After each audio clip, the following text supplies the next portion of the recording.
Happy Friday, everybody. I'm Jared Klein. Yeah, and I'm Jennifer Von Reuter. It's Friday. It is Friday. I can feel it in the air. I know, a lot of people getting ready for like the 4th of July holiday weekend, so. Yeah, I really want to see fireworks, so hopefully I can find some. I know, I gotta find some. I think there's a bunch around town maybe on Saturday night. Anyway, all right, so it's summer, mosquito season. Well, there are reports now that in Texas and Florida, there are reports of malaria being spread. Yeah. Yeah, I didn't realize we ever had that was an issue in the United States. I guess it hasn't been for quite some.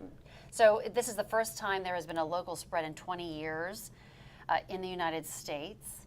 And of course, it's a serious disease transmitted through mosquitoes. And although it can be fatal, illness and death from the disease can usually be prevented.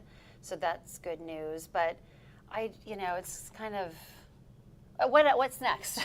What's next? I know, right? But yeah, I haven't heard of any malaria cases in the U.S. No, I mean, South America, we took a family trip down to South America years ago, and we took, I think, quinine tablets so we wouldn't get malaria.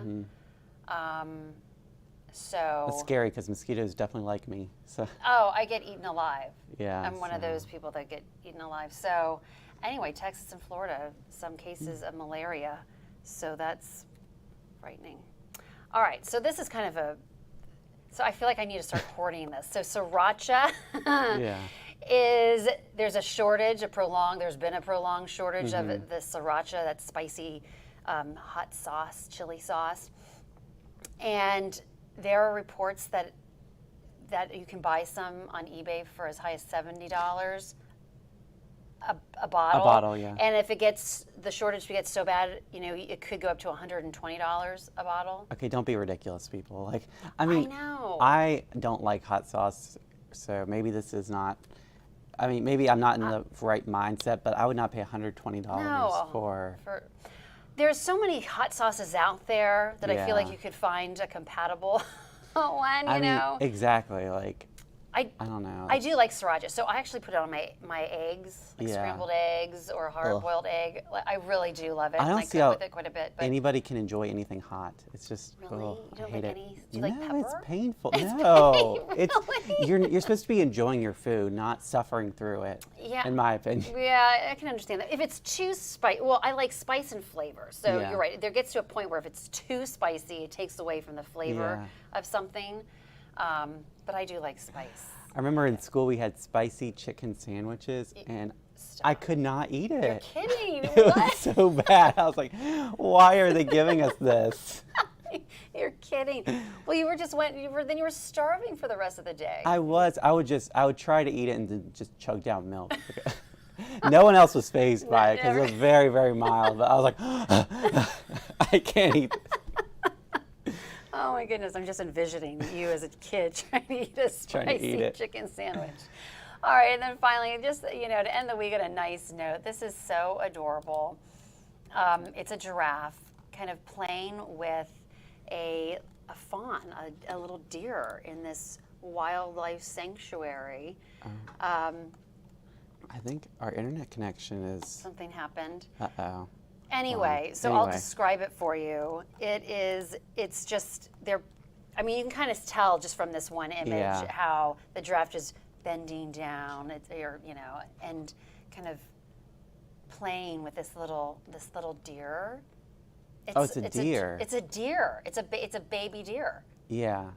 It's adorable. Well, I'll definitely have to go back and watch that video because I kind of want to see it now. I love animals. I know. I'm trying to even just pull it up here on my phone. And I'm having internet connectivity problems. It's part of life these days. So you can see it here, but it really, it's kind of just like this. Oh, there it is. There you go. This tiny little, deer and so this cute. Giant giraffe. And they're kind of. The deer doesn't know what to think. They both don't know what to think. Yeah. It's kind of like, what is this? I mean, the giraffe, what is that? Yeah. Look at that little thing. Aww. Isn't it adorable? It's so cute. Right? Where is this at again? And there's the baby giraffe. Yeah. It didn't say, but I thought it was really cute. That's Some so sort cute. of sanctuary, yeah. It's definitely Great way to start our Friday with this video. So anyway, put a all smile right. on your face. Well, thank Sure. you, Jennifer. Let's take a look at the top stories over on NBC29.com this morning. At number one, we've got a new move over law going into effect July 1st tomorrow. This has been our top story for a couple days now, so go ahead and check that out so you know what to do as a driver starting tomorrow in Virginia. At number two, Culpeper County Sheriff and 3 others charged with bribery and fraud.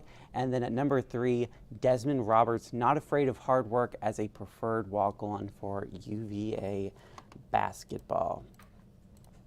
All right, topping our local news this morning, Culpeper County Sheriff Scott Jenkins and 3 others have been indicted on federal bribery charges. The indictment unsealed yesterday accuses Jenkins of accepting cash bribes and bribes in the form of campaign contributions totaling more than $72,000. In return, Jenkins allegedly appointed those who gave money as auxiliary deputy sheriffs and gave them badges and ID cards. Jenkins faces several charges, including conspiracy and federal programs bribery. Right now, Culpeper County Sheriff's Office website still lists Jenkins as the sheriff.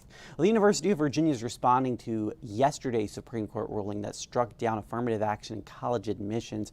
The ruling will force colleges and universities to look for new ways to achieve diverse student bodies. The rulings concern 2 similar cases against Harvard and the University of North Carolina, Chapel Hill, both brought by the conservative-leaning Students for Fair Admission, which argued the school's policies discriminated against white and Asian American students.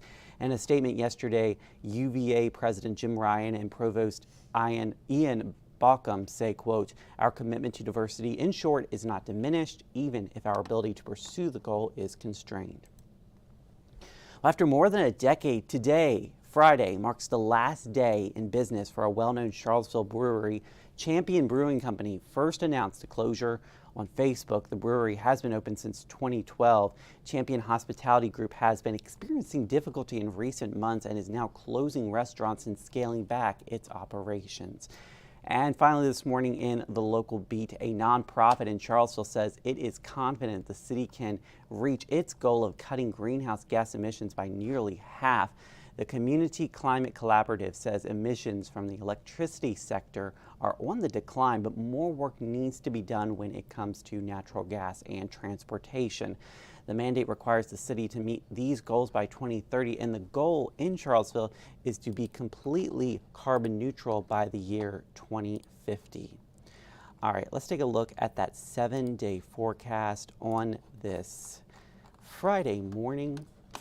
Here it is right here. We've got a high of 88 today, and we have a shower and storm chance throughout today, tomorrow, and Sunday. So download the NBC29 Storm Team 29 weather app right now so you're able to track those storms on radar. And it's going to be warming up out there. Monday expect to be a hot day with a high of 94 and feel like temperatures near 100 degrees. And then looks like for our 4th of July, the rain chance is moving out of here with a high of 91. So that might be good for some fireworks out there. I hope you guys have a great Friday, a great weekend ahead, and we'll see you again on NBC29 News at noon. And we're always live on NBC29.com.